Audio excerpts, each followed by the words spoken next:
Welcome to Being Extraordinary with Akasha Awaken. Here we awaken the Akash to the non-physical reality that stores ancient wisdom and magic for us all. This podcast is dedicated to the stories, the knowledge, and the people who have found a way to tap into this knowledge and bring it into our physical reality, fully allowing themselves to embrace our true and extraordinary nature, and hopefully inspiring you to do the same. Okay, hello and welcome back. I've taken a little bit of time off in the summer. I haven't produced any episodes as of late. And this one's a little bit different because it's just me. I'm creating a little mini series here. And my intention with the mini series is that it's going to be a place in which you can get some bird's eye information, A, but B, it's actually going to serve as a reference, because when I'm doing a session with somebody or when I have people reaching out asking for questions, I don't have enough time within the hour session to be able to explain some of these concepts fully. So people will get little snippets or introductions into these concepts, and then I end up not being able to go as in depth as I would like to because there's more personalized information that I'd like to cover. So this is a mini series designed to talk about some of the big bird's eye concepts that I refer to from time to time, but I don't often have within a session or within an interaction the ability to go into a really deep depth. So this, first and foremost, episode in this little mini series is all about what is the meaning of life. Over the summer, I did a lot of sessions and I met a lot of people that were really searching for this grander meaning of life. And obviously, originally, the meaning of life is open to interpretation, right? Like your meaning is going to be different than my meaning.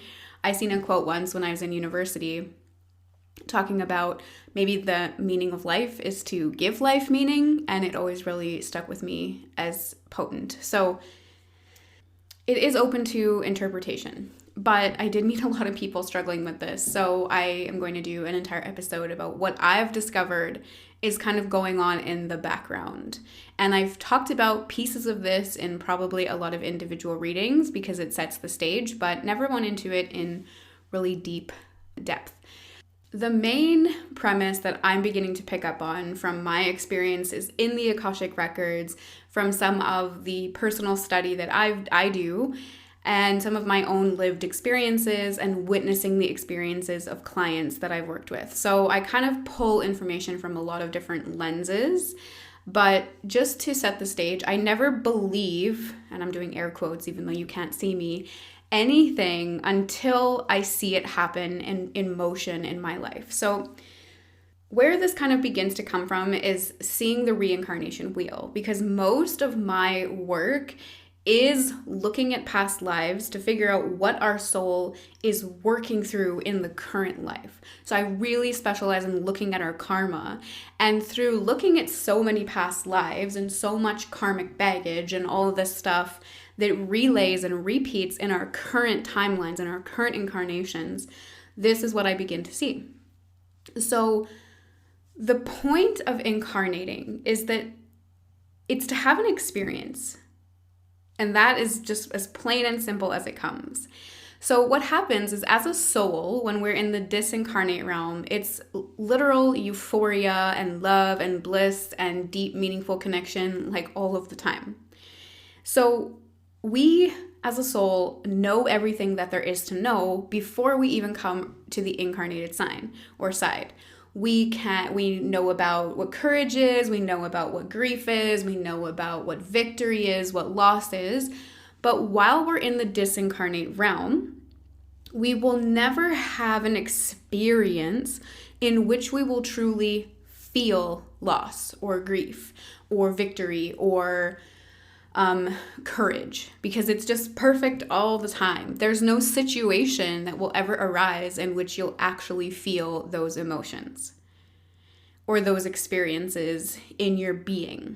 So thinking about that, we've all had experiences where we've read something on paper, and then when we actually experienced it fully, it was either a lot more challenging or just generally a lot different than we thought it was going to be. We can have projections or expectations about what something might feel like, but we're really not going to know until we go through it. And if we just use something like courage, right? If everything in your life was perfect and blissful, to choose courage in an experience seems like it would be easy, right? We would expect more people likely to be courageous if we were just reading about it, and we would make these rash judgments of like, oh, I can't believe all these people don't choose courageous acts of love or choosing their dreams or sticking up to that bully or whatever it is. We could look at that and be like, oh, how dare they? But honestly, have you ever had an experience where that has been right in front of you and it was a lot harder to actually go through? So something, I think everyone's probably witnessed some form of somebody breaking a rule or maybe even like bullying or vandalizing something. And I have one experience, and we were at this pool in Colorado. Or it was not a pool. It was like a hike. We hiked up the side of the mountain and there was this really beautiful like blue pool, and it was like attached to a waterfall. It was very beautiful, and there were signs posted everywhere: don't go swimming here, don't go swimming here, human sweat and the chemicals on your skin changes the pH of the pool, and the reason it's so beautiful and blue is because of the algae and the natural forming ingredients in the pool. So don't go messing with the pH. And there was a couple of these like young guys, young kids, young guys that were in there swimming, and I think they were like, I don't know, maybe like throwing garbage. Like they were being just so rude, and they were kind of ruining everybody's time because there's a lot of people there that hiked up this journey to see it, and they're super obnoxious, and they were swimming. And like, I think a lot of people at that time, and this is just a simple example, wanted to tell those guys to just like get it together, but really no one had the courage to like confront them. And you're faced with these moments, and this is just a simple moment. I think moments that are much more intense are when you see someone being treated wrong or being bullied. I think I've had experiences like that, but I can't pull them out of my brain right now, where you see someone being mistreated. I used to work at a bar, and sometimes street folk would come in and you'd have to kind of kick them out if they were being obnoxious, of course. And one time we had a manager who was from India, and the street person was like extremely rude to that person and told them to go back where they came from. And these are the types of things that you see. You have this moment to interject, but did you? Because it's scary. Suddenly heat's on you. Can you take it? Can you interject? Courage is way, way, way harder when you're actually faced with that experience than it is to just perceive. Of course, everyone's like, I wouldn't do that. Of course, I'd say something. But we've all been in experiences where it's been a lot harder to do so.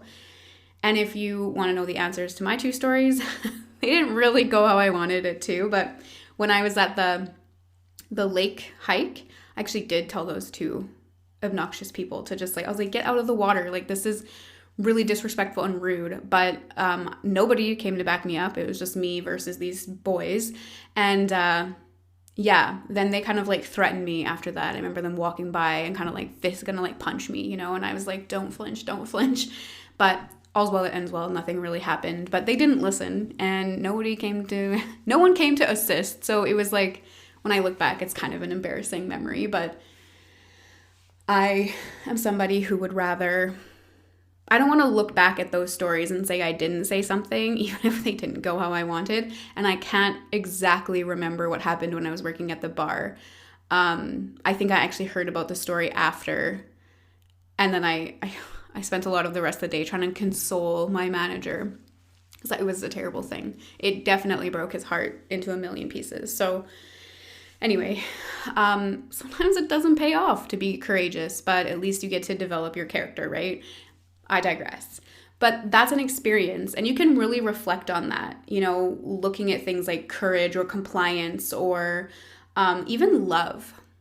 We experience this love and euphoria and this bliss on the spirit side, but when we come here, our love is much more conditional and compartmentalized. And to even love something fully while on earth and not taking a step back to protect yourself from the dangers of being hurt is kind of rare. It's way harder when you actually have the emotional body or the mental body or the capacity to psych yourself out or experience pain. So when we're on the other side, it only is for so long. There's nothing else to do, right? It's of course dreamy and amazing. Anyone who's ever had a near-death experience never wants to come back because it's so nice over there. But at a certain point, there's really no other game to play. There's really no other experience. So it's time to go. It's time to go have these experiences. And you will essentially kind of write up the experiences that you want to have. You have this vague plan once you come here and you're like, I want to create these situations in which I have to see if I will choose courage or then feel courage or feel fear and then feel self-loathing. I want to create these experiences in which I'll feel grief or loss or victory. And then once we get here, obviously, specifically on Earth, but of course there's other realms and places to incarnate, but we can't know exactly what that's all about, but it's still about having an experience. And when we come to Earth, we literally come with amnesia. It's very challenging to actually remember our past lives, consciously remember the plan that we wrote. Part of the game is literally about not knowing, about trying to see how we will perform in situations in which we don't know what's going on.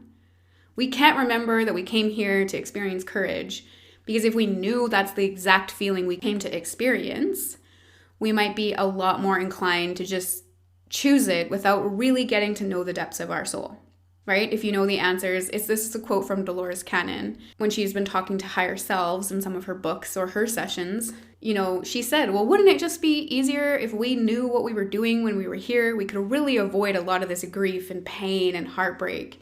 And the answer from the soul was, is it really a test if you knew the answers when you were going in? Is it really the deepest expression of courage if you knew the answers going in? Or did you just know what you were supposed to choose? And that, of course, it was going to work out. It kind of robs the depth of the experience. It really does. So we come here trying to have these experiences and these feelings. And that's sort of the nature of the game. That's how it all starts. That would be kind of a baseline. That would be your first ever Earth incarnation. We are trying to experience courage and love and grief and we do all these things. But what ends up happening is because we have free will once we arrive Earthside and we can't really consciously remember our plan, sometimes our plan goes magnifique and we just crush it and we're so proud of ourselves. But more often than not, that's not what happens. We continuously get overwhelmed by fear and we don't choose to experience courage. Or we continuously get controlled or manipulated by the people or the society around us. And then we choose not to go on the journey of courage. Let's say you were a woman 100 to 150 years ago where you were considered, property. And having a dream or being a courageous woman was not celebrated. And, it would have created this maybe indesirability between, suitors. And back in that day, women, all we could really hope for is that we were able to marry somebody of some sort of value, because then they would keep us safe, right? They would keep our children safe. We'd have a nicer life. So wanting to be perceived as desirable in a past life was a huge feat, because that literally meant security to women. So then doing something courageous or rebelling or going against your own path and being kind of a warrior would have decreased likely your desirability at that time, because women were property, they were meant to be wives and mothers, docile, servitude, that kind of thing. So being a warrior woman, probably not going to be what's celebrated. So then you're controlled or manipulated by the culture or the society. And what do you think happens when you are done your lifetime and you get to do the grand review? I'm not saying that everyone's trying to experience courage, but we're just assuming that was a part of this particular plan. And you look back and you're like, oh, wow, I didn't experience courage at all.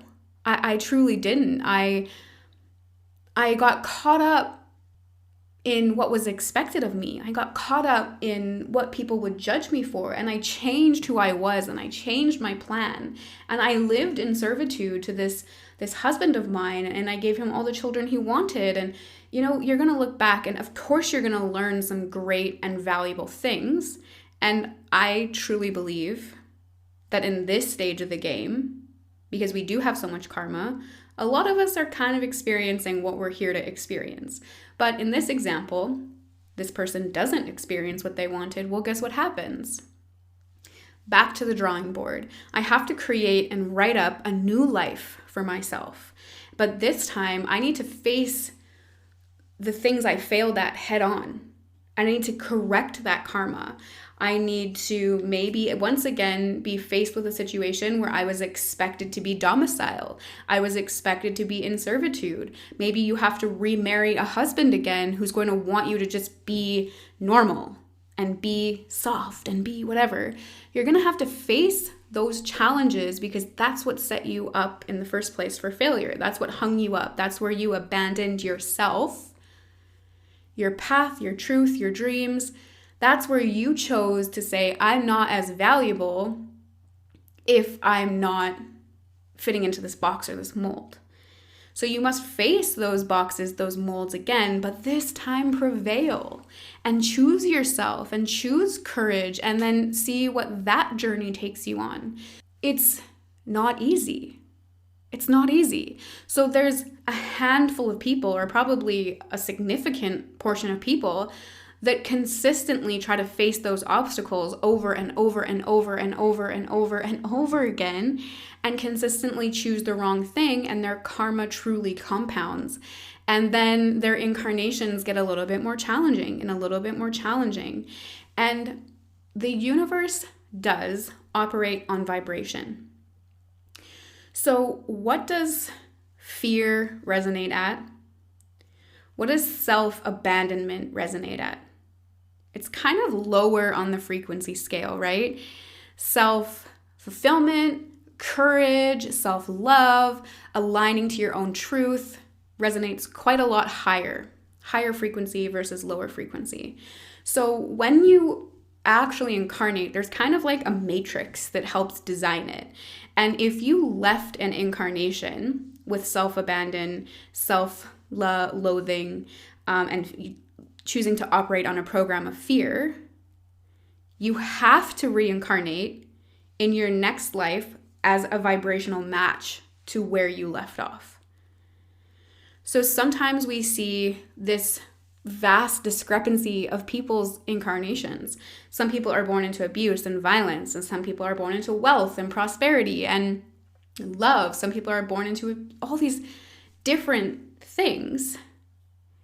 And you will incarnate into the same situation vibrationally that you created in your past life.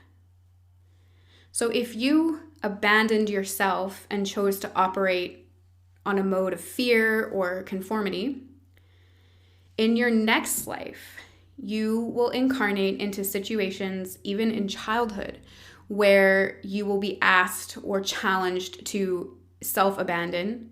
Maybe you'll end up living in fear and be asked to simply conform. And anytime your spirit bubbles up in your childhood, your parents will be there to strike it down, because it has to be a match. It's like a continuation of the story until we can get it right.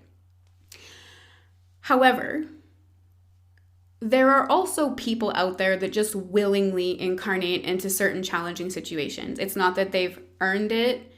I don't want to say earned it. That's a terrible thing today to say. It's not that they're picking up where they left off. It's just that sometimes, for example, let's say it's taken you 10 lifetimes of self-abandon. And you're like, okay, I don't want to come back for 10 more lifetimes to figure this self-abandonment story out. So let's cram in 10 lifetimes of karma just into this one. And these people will have particularly challenging lifetimes because they're trying to move through it faster than the rest of us. So sometimes we set ourselves up for a bigger challenge. Sometimes it's not always about karmic matches. Sometimes it's like, that's the experience somebody wants to have, which is why we can never judge what other people are doing. Yes, maybe you're seeing someone who was born into a violent childhood, and it could be that they left their last life being or allowing or choosing to be violent towards themselves. Drugs, addiction, suicide, these are types of violence towards oneself. So when you reincarnate, if you have to match the vibration in which you left, you're going to be born into situations likely of violence as a child. And maybe that's what's happening. Maybe it's a vibrational match. But I've also bumped into several people who like willingly incarnate into violence because they're almost like taking one for the team. They're like, I know this incarnation is not going to have a good childhood. I'm strong enough to handle it. I'll do it so no one else gets it. I've also seen people, if you get to design your incarnation, some people are like, I want to experience violence as a child. We don't know. It's based upon what your soul is choosing. And then also, just to throw another layer of complexity on what is the meaning of life, let's say you had a violent partner in a past life, and he was abusive to you.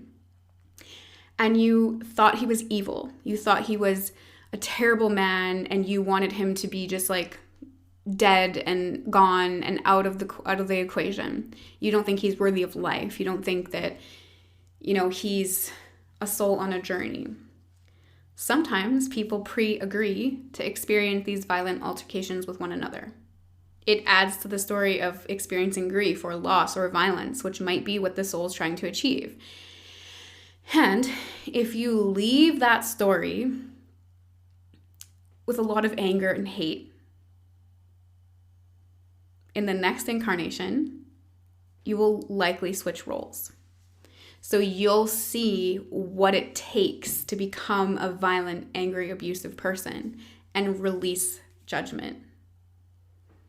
And it's a funny thing because sometimes the people in your life that hurt you the most actually agree to do it. You guys are in agreement, and sometimes they're the people that love you the most, which is a really mind bender. So don't get stuck on that because it can be, you don't have to make sense of it. Just shelve it if it's not worthy to you or helpful to you. It's just the experience. And if someone's going to hurt us, we might as well pick the people we love the most to do so, because it's kind of like a play. And you're the star, but you also cast all the other roles. And most of these roles are again, to make sure that you can have this robust and fulfilling experience, whatever it is, or help you work out karma. But another layer to the complexity of what the heck we're doing here is that, unfortunately, humans are creatures of comfort and habit. So our soul's trying to grow, and our souls, let's just go back to the very beginning with this person who's trying to experience courage, but keeps getting told that that's not appropriate for women, or she wants to be desirable, and that's not considered something desirable. Let's go back to her story. So she is desperately trying to rectify where she constantly chooses to be docile or in servitude or polite or gentle, and she wants to become courageous and kind of a warrior and go after her dreams and chase the sun. That's what her soul has been trying to experience since day one, and she keeps getting stuck in these loops, these karmic self-sabotages. So what is she going to have to do or schedule or write into her lifetime so that she has no choice but to finally become the warrior after missing the mark after how many lifetimes? Let's say 10. She's gonna likely have to write something very traumatizing and tragic, very jarring into her incarnation so that she stops choosing the thing that she keeps choosing. It was too easy, it was too comfortable to just be in servitude and fit in and conform and these types of things. So sometimes those really wretched challenges that we experience in life, we wrote in because it's just earthquake, earth-shattering enough for us to finally snap out of our patterns and choose something different. So just for example, this person may write in that her husband actually dies.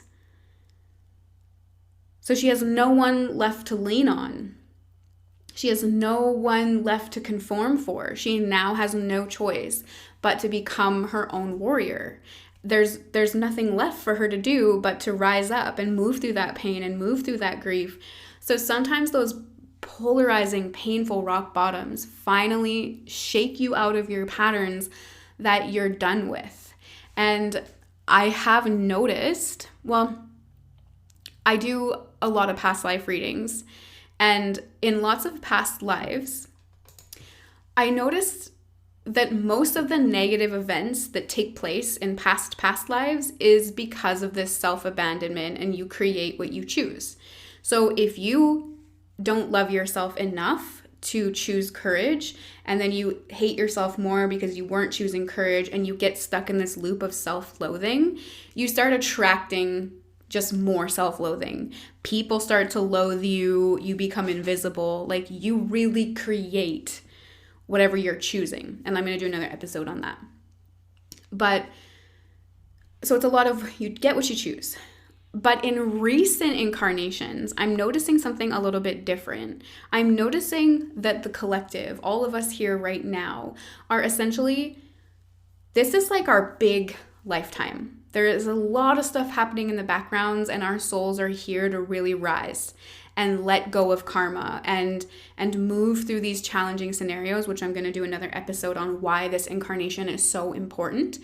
So stay tuned for the series. So we're trying to rise, and we really, really, all of us, a lot of us, especially if you're listening to this podcast, wrote lifetimes where failure isn't an option. This is a grand finale, if you will, for some of us.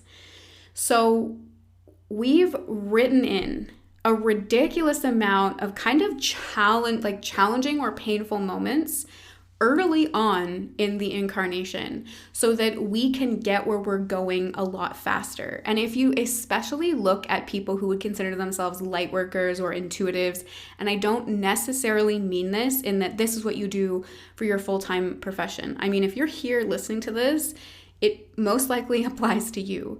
So where we wrote these challenging, heartbreaking moments really early in life so that we were shaken out of our nonsense and our old patterns early so that we could be the light bearers that we came here to be. So if it's really hard to know exactly what your karma is if you haven't done an Akashic session, or you're not familiar with your past lives, you're not familiar with your karmic energy. It's hard to really, really know what you're here for, because a lot of us are here for an extremely diverse amount of things. Some people are here to experience courage intentionally, victory intentionally. Some people are here to move through loss intentionally, move through grief intentionally. Some of us are a combination of all these things. So we don't really know until we take a look at your personal story.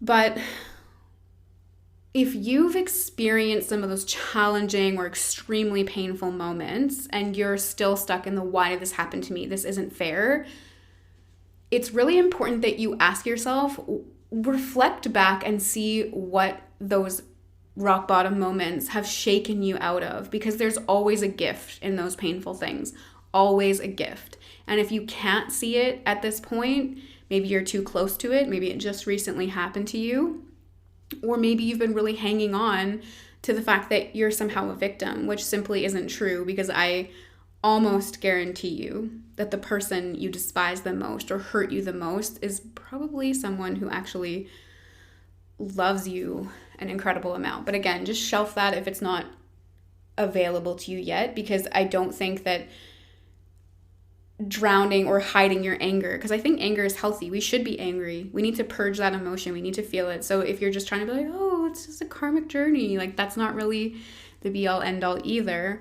So those painful moments were to break you out of a pattern that wasn't serving you. And I've had a few of those in my lifetime, and at the time, it's so raw that I just personally thought I was some sort of failure or some sort of, I was misguided and misunderstood the meaning of life. But, I went through an experience not that long ago where I was like debilitated, and maybe one day I'll divulge the whole story, but I'm not quite there yet, where I became quite debilitated. It was in the midst of so many things. I felt like I lost a lot of my freedoms and a lot of my rights. And I remember just being so depressed and so incapacitated that I couldn't do anything. I couldn't work. I couldn't think straight. I could barely get out of bed. And as somebody who's obviously pondering the meaning of life and sees a meaning or a rhyme or a reason for everything that we experience, whether we like to admit it or not, was looking for why, but I was too close to it. But now that I look back, I have been somebody who's been independent my whole life. I got a job really, really early. I often worked 2 jobs. I was the oldest of 4 siblings. No, there's 4 of us all together. So I was the oldest. I was the first person to go to university. So a lot of the things I've had to do have been very independent. And I do believe that was a part of my write-up too. In my lifetime, I needed to experience independence and stop doing what people wanted me to do. But when I had this debilitating moment where I hit a rock bottom I'd never known before, I had no choice but to finally believe that people wanted to support me, that it was okay to ask for help, or it was okay to just exist for a moment. I have a massive program in this lifetime where I feel that I'm only really worthy or valuable if I'm doing something, if I'm being of service. And I'm really in this lifetime letting go of this imprint that my core self doesn't have any value. Just me as I am, raw and real in my good moments and my beautiful moments, but also in my negative moments. And a lot of us are probably working through something along these lines, but in just different parameters. So what did your hard moments teach you? Because they're meant to break us out of programming that never lets us get to what we want, which is beautiful experiences that we are creating. Because the other foundational piece of why we're here is to create the experiences that we desire to experience, which I guess is actually much in tandem with just experiencing courage, right? We're here to create the experiences we wish to experience,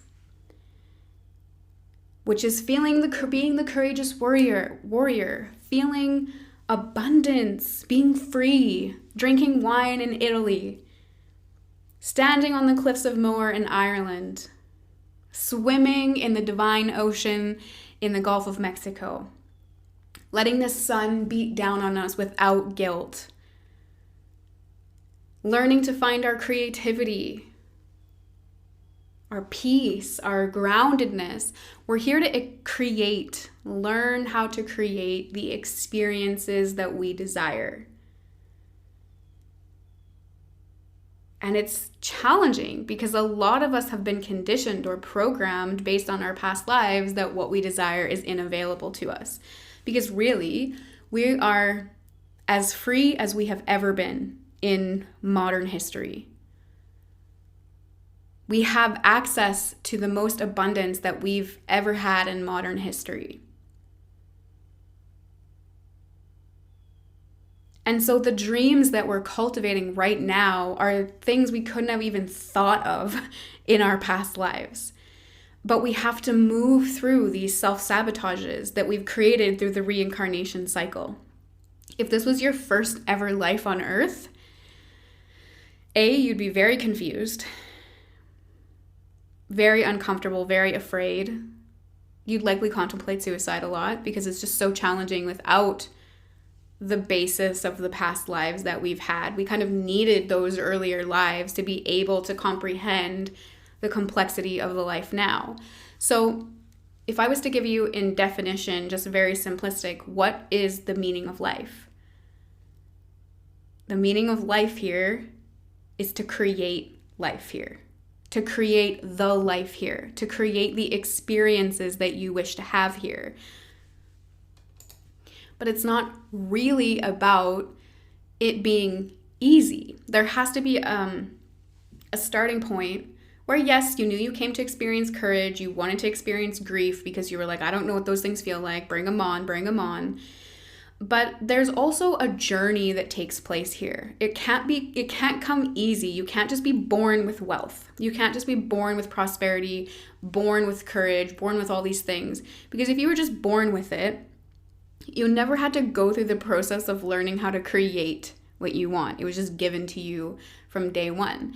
And I think we all know people who were born into a certain level of privilege, and the things that they got for free were things that we dreamed of and they destroyed. You know, we all went to high school with people whose parents might have bought them really nice vehicles, and they bagged the shit out of these vehicles, and they were totaled within a couple of years because we were dreaming to drive an Audi. They were given it for free. It didn't have any value to them. They didn't personally create it. So therefore, it doesn't matter to them. Whereas if we worked our butt off and finally one day we got to buy that Audi, we're going to cherish that thing. Ooh, because we created it. Something that's maybe even more symbolic. I don't know. I don't have kids, so I can't speak to it. But like, think about how much we cherish our children. We created that. That is, we made that. Like, it's our thing. We went through, especially women, you know, we went through the process of carrying it and giving birth to the child. And like, oof, like, we care so much. We created that. Or even like our artwork, or, you know, the business that we create, or the title that we create, or the university degree that we create. It only is really of value to us if we get to create it. So life is inherently the process of being creative. And what happens is so many of us are caught up, because again, this is a grand lifetime. The pressure's on. And I'll have another episode coming out directing and addressing that. So we haven't had a lot of recent memories on the incarnation loop of thriving, of wanting to just experience our creative energy and experience the creation of abundance, or travel, or children, or art, or a business, or a family, whatever it is. A lot of our recent memories in the incarnation loop have been about survival. And I want you just to think even about your parents, your grandparents. You know, I want you to think about just even decades. You know, like, were people in the 1930s really, and I mean, it's easier if you know the person though, because otherwise you can make up ideas about what people were doing. So a lot of it's been about survival. You know, even thinking about like hunter-gatherer societies, it was like we need to get enough food for the winter, and we needed to stay in a pack formation or a group formation so we could survive the elements and use manpower. You know, like my parents come from farming lineages. That was really about getting enough food or enough land to be able to support your family. Like, it was really all about survival. Survival and sacrificing ourselves to do so, our dreams to do so. That's not the narrative anymore. So it's scary to be like, oh, I'm just here to create what I want to experience.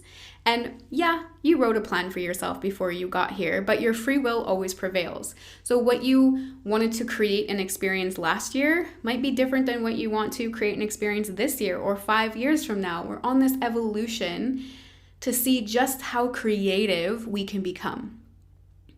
Creating the experience of life. And that's actually the meaning of it all, as simple as it comes. But there's things like, again, the frequency of the choices you've made in the past will impact you in the now. So we have to shift our frequency and choose things like love and courage or freedom, as opposed to the things that we've kept choosing in the incarnation loop, and move ourselves into a higher vibration to attract more high vibrational things. There's also the karmic loop of having to work out or move through some of the challenging karma, where we're repeating scenarios over and over again till we finally choose the right thing, the thing that we wanted to experience in the first place. There's karmic contract, having to balance some nasty karma with somebody, like maybe an abusive husband or a cheating wife from a past life. It's very dynamic. There's a lot of layers. So even though I'm trying to simplistically convey it to you, there's by no means saying that it's simple or easy. It's not. And it really wasn't meant to be, right? It's a journey. And Earth is often been renowned, I can't say this for a fact, but Earth has often been renowned for being a very challenging place to come, to create the experience that you desire. Because we don't come here with memories. We come here with two very distinct agendas. There are people on this planet who very much desire control, status quo, stay in line, and those people rule the world. So we're pushing against an agenda that doesn't align with our soul who wants freedom, expansion, abundance, equality. So there's soul desires and then there's like soul oppressing desires. So you have to fight through the minutia. It is a place where negative karma can be experienced, right? If you think of the teachings of Adam and Eve, this is the non-traditional teaching about them, but a shaman said it to me and I've never not thought about it. So the teaching of Adam and Eve in her culture or her understanding was that Earth used to be a place of just, again, divine euphoria, Garden of Eden. Everything was blissful and peaceful and awesome. And, Eve and Adam were like sitting in the Garden of Eden, eating grapes, tasting the wine. And it was just like, oof, And one day Eve was like, well, I've come into this experience, I'm incarnated on Earth here. And it's really beautiful. It's really fantastic. It's really great. But I'm kind of like bored. And, time moves really slowly here. And I don't know what to do with myself. I want to have more knowledge or more experiences. I want more expansion. And then, they were like, okay, well, if you want more, if you want to experience more while you're here, gain more knowledge, gain more wisdom, gain more experience, we're going to have to introduce sin, which would be hard feelings or challenges or greed or dysfunction or duality. It can't just be peace and bliss. You're going to have to experience those negative things because that's where we learn the most. And she said, okay, so it should be. I will eat from the tree of knowledge and I will, through sin, through challenge, through upheaval, through drama, actually meet the depths of my soul and see what I'm truly made of and gain more soul wisdom, because navigating these challenges does add more to who we are. Anyone who's ever had a really easy or beautiful life may be well-traveled, may be well-educated, but are they really that interesting? It's a funny place. And not every incarnation experience is of duality, but that's the extra challenge here. There's a lot of layers to it, a lot of things going on. But if you're here, you're considered one of the most courageous souls, because there are some souls who would never come and do this because of the lack of memory or the pushing against control and greed and manipulation in order to experience freedom. And where we do go through painful scenarios in order to grow, because if it wasn't painful, we wouldn't grow. It's not easy. But if you're here, it's almost as if you made the cut, that you have what it takes. You have the knowledge, you have the experience. And now the invitation is just believe it already and recognize that something bigger is going on here, that you weren't meant to just be born, work to pay your bills, and then die. That's just crazy. And I don't know what each person can hang on to realize that there's more, but you're not here by accident, and you really have to find your own way to make peace with that.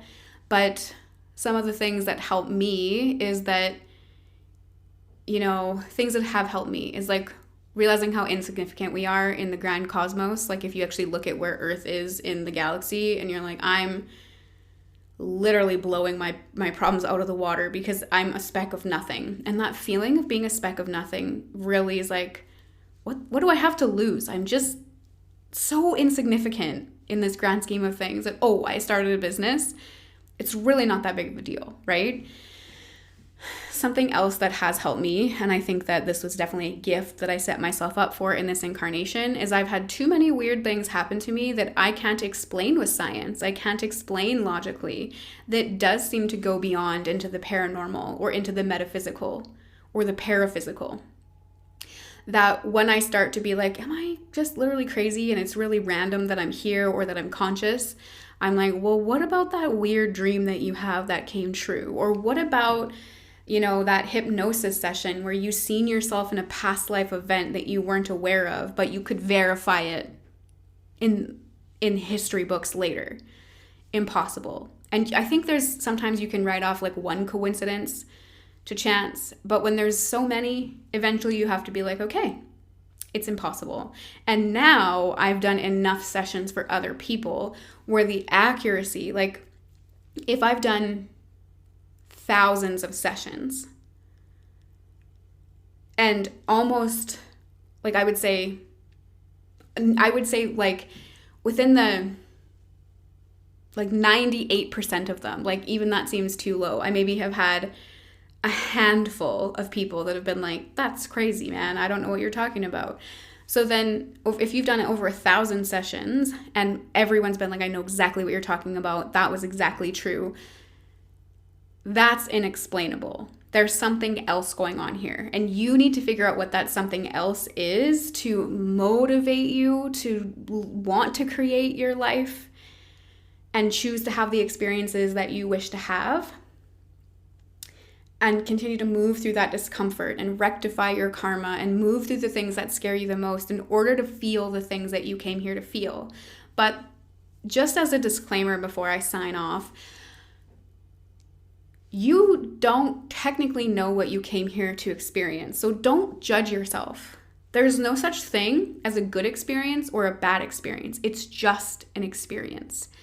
And you don't want to dismiss some of your experiences that may be traditionally defined as bad and say, oh, how did I create this? My soul keeps messing this up. You don't know. You're not sure. So it's really a good idea to celebrate your experiences no matter what they've been. And just be present and intentional with yourself about what you want to experience next. Looking into the past and getting stuck there is not going to help you. You're not who you were 10 years ago, 15 years ago, maybe even 2 years ago. So it's just important to sit with yourself. What do I want to experience? What did I come here to experience? And don't expect perfection right off the hop. One of my main things I used to manifest was freedom. I wanted freedom. I wanted freedom. I wanted to be free. I was going to be free. Freedom. And I did create it. But I wasn't specific enough about what I actually thought freedom was. And I ended up creating a lot of boredom and disconnection. My business was kind of taking care of itself, but I was not really connected to anybody. And actually, the lockdown was a great example of me creating freedom, but not what I meant. So, at the time, I was doing this work, but I'd also had another job. I got laid off from that job and I was receiving EI. And that was just standard practice. You didn't even have to apply for it. You were getting laid off. The restaurant was closed. That's what was happening. So I had a plethora of free money. It wasn't really free, but free money. I didn't really have to do much about my business, but I was so free that I actually couldn't. It was just a funny situation. It's like you couldn't really see your friends and family. It was almost like freedom, but freedom in the void. I was almost in nothingness. And I knew that I created that in some way, shape, or form. And I was like, ooh, no, we're going to have to redefine this because this might be freedom to some people, but I feel like I'm isolated. I'm in the void. I have nothing to do, no one to call, no expectation. And that's what I might have thought freedom was. But as I felt it, I was like, no, edit. I don't mean freedom. That's not what I'm talking about. I was like, okay, I want ease. And I want to feel awe. I want to feel inspired by each one of my days and be like, oh, this is amazing. And then I feel like that's actually more so the experience I'm trying to create that actually matches. So don't judge the experiences you have created, because if you haven't been paying attention, you might have asked for, I want to be validated. I want to be validated. I want to be approved of. If you're not really consciously paying attention. And then what might have happened is you might have gotten a promotion and you might have had this job where everybody thought you were just a star and they called on you for everything. They needed your help with this. They needed your help with that. They needed you to work Sunday. They needed you on call. And it's like, yeah, you were validated and approved of, and you were really celebrated in that job, but to the point of burnout, to the point where no one else could be trusted to do the job except you, and you ended up having to overwork. Because, like I said a few minutes ago, you weren't meant to be born with it. It would be too easy, it would be meaningless, and actually it would be hard to define. If you were born with abundance and you've never experienced lack, you wouldn't really even know how to appreciate your abundance, because you've never known the experience of lack, which is the really motivating experience to get abundance and keep it. You know, if you were born free to do whatever you wanted, whenever you wanted, again, you'd look to people and say, it's not that hard to be free. You have to experience restriction in order to be like, I want freedom. Just a lot like at the beginning of this episode when I said it's really easy to judge if you never experienced courage or had a situation in which courage would come into play, it'd be really easy to look in and be like, it's easy to choose courage. But when you're there, it's not really. We need the duality. We need the high and then the low and the experience to define where we're going. So everything is divine. You're on the right track. And if I was to give anyone any piece of advice on how to make the most of this lifetime, it's not about being critical. You don't know exactly what your soul had planned, and that was a part of the name of the game. And you're not supposed to know exactly where your soul is going, because trust in oneself is the name of the game. So if I was to give you a piece of advice to take away from this session, is ask yourself what you want to create and really think about it. Don't just be like, I want money. What do you want to use that money for? What do you want freedom for? What do you want validation for? What do you want these things for? And then make sure it's coming from the heart, because validation is usually to prove other people wrong. And then just be intentional. It's not about being perfect or putting yourself in a box of I can never be self-loathing or I can never be fearful. It's not about that. It's about moving through your moments very consciously and asking yourself, is choosing this, is being a part of this, is saying this actually getting me closer to the experience that I want to create? And if the answer is no, it's time to edit or tweak it or address it. And it's not always an easy path, but being intentional is actually the answer to everything. And your intentions might not get you where you want to go, but you're so aware of what they were that you can course correct. And just embracing that it's an experience. So progress or the journey is literally 90% of the battle. And anyway, I digress. I hope you guys have a great day and stay tuned for the next episodes in this series.